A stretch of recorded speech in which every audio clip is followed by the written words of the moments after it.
Assalamualaikum warahmatullahi wabarakatuh. Perkenalkan, nama saya Rio Ardiansyah, NPM 2112101. Di sini saya akan membuat tugas video mengenai peristiwa yang ada di hukum Indonesia dengan dosen pengampu Bu Siti Nurhasanah SHMH. Kali ini saya akan mengangkat judul mengenai kronologi dugaan pelecehan seksual dan perundungan terhadap pegawai KPI. Kronologinya, pada tahun 2011 korban diterima sebagai pegawai KPI dan mulai bekerja di KPI. Lalu 2019 sampai 2014 korban kerap dirusak, diintimidasi, dicaci, dihina, dan diminta membelikan makan oleh senior-seniornya di KPI. Lalu 2015 korban mendapat kekerasan dan pelecehan secara seksual dari para pelaku.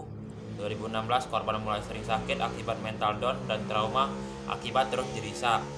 Lalu 2017 korban mencoba mengadu ke Komnas HAM melalui email. Hasilnya ia hanya diarahkan melapor ke kepolisian karena peristiwa yang dialaminya dinilai masuk ranah pidana. 2019 tak tahan terus dirusak, korban mengadu ke Polsek Gambir, namun polisi justru menganjurkan ia menyelesaikan secara internal di kantor terlebih dahulu. 2020 korban kembali mencoba melapor ke kepolisian, tapi hasil tetap sama, yaitu nihil. 2021 setelah pengakuan korban MS ini viral di media sosial, kemudian Sabtu September korban kembali melaporkan peristiwa yang dialami ke Polres Jakarta Pusat didampingi Komisioner KPI. Laporan kali ini terima.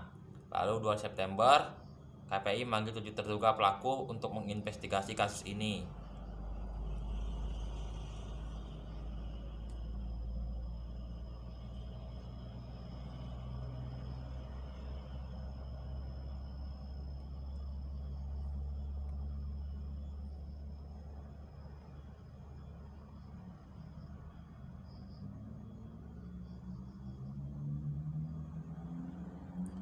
Kabar pelecehan seksual di Komisi Penyiaran Indonesia KPI beredar yang dalam pesan korban yang mengaku bernama MS bahkan sudah pernah mengadu ke Komisi Nasional Hak Asasi Manusia pada 2017. Dalam hal ini, perbuatan cabul dalam KUHP diatur dalam buku kedua tentang kejahatan bab 14 tentang kejahatan kesusilaan pasal 281 sampai pasal 303. Misalnya perbuatan cabul yang dilakukan laki-laki atau perempuan yang telah kawin pasal 284, perkosaan pasal 285, dan membujuk perbuat cabul orang yang masih belum dewasa pasal 293. Masing-masing pasal memiliki ketentuannya dan hukum pidananya masing-masing. Pasal 281 diancam dengan pidana penjara paling lama 2 tahun, 8 bulan, atau pidana denda paling banyak Rp4.500 yang berbunyi barang siapa dengan sengaja dan terbuka melanggar kesusilaan. Lalu yang kedua, barang siapa dengan sengaja dan di depan orang lain yang ada di situ bertentangan dengan kehendaknya melanggar kesusilaan.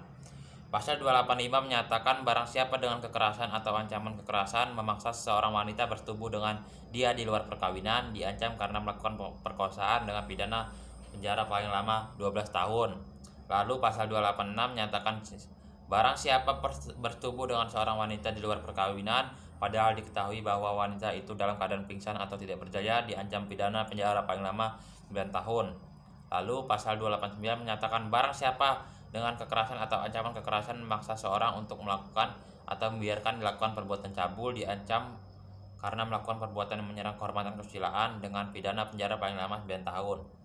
Pasal 292 menyatakan bahwa orang dewasa yang melakukan perbuatan cabul dengan orang lain sama kelamin yang diketahuinya atau sepatutnya harus diduganya belum dewasa diancam dengan pidana paling lama 5 tahun.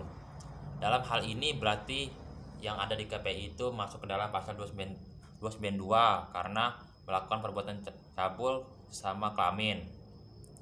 Lanjut, pasal 290 KUHP dengan hukuman penjara selama-lamanya 7 tahun misalnya, yang menyatakan pertama, barang siapa melakukan perbuatan cabul dengan seorang padahal diketahuinya tidak bahwa orang itu pingsan atau tidak berdaya. Lalu yang kedua, barang siapa melakukan perbuatan cabul dengan seseorang padahal diketahuinya atau sepatutnya harus diduganya bahwa umurnya belum 15 tahun atau kalau umur tidak jelas yang bersangkutan belum waktunya untuk dikawin. Lalu yang ketiga, barang siapa untuk membujuk yang diketahuinya atau sepatutnya harus diduganya bahwa umurnya belum 15 tahun, atau kalau umurnya tidak jelas yang bersangkutan belum waktunya kawin, untuk melakukan atau membiarkan dilakukannya perbuatan cabul atau bersetubuh di luar perkawinan dengan orang lain. Mungkin cukup yang bisa saya sampaikan. Saya akhiri. Wassalamualaikum warahmatullahi wabarakatuh.